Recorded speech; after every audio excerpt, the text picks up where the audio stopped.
انا مش بحب المدرسه دي يا ماما ومش عاوزه اروح تاني خلاص. مش عاوز تروح ايه؟ انت عارف انا دافعه كام اصلا في المدرسه دي؟ وبعدين دي مدرسه كويسه جدا ومفيش فيها حاجه. حصل حاجه يعني ولا هو دلع وخلاص؟ ايوه المس شتمتني. شتمتك ازاي يعني؟ هتقولك ايه يعني؟ قالت لي انت شقي. انت شقي؟ هو انت شقي دي شتيمه؟ وبعدين ما انت فعلا شقي، دي حقيقه. طب ايه اللي حصل يعني خلاها تقولك كده؟ اصل كنت بحرك راس صاحبي واحنا في الصلاه. طب بذمتك هو ينفع اصلا حد وهو بيصلي يحرك راس صاحبه؟ طب ما هي دي فعلا شقاوه.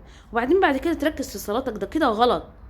100 مره اقولك لازم واحنا بنصلي نبص قدامنا.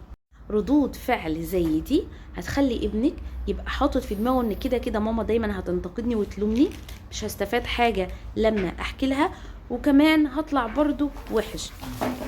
والاهم من كده ان الطفل ما تعلمش ولا اتغير من سلوكه، ولا حلينا مشكلة ان هو مش حابب يروح المدرسة. عشان كده مهم يبقى فيه طرق تانية تعلمي بيها ابنك، وكمان تتكلمي معاه وتعرفي اسبابه وتشوفي ازاي هتوجهيه.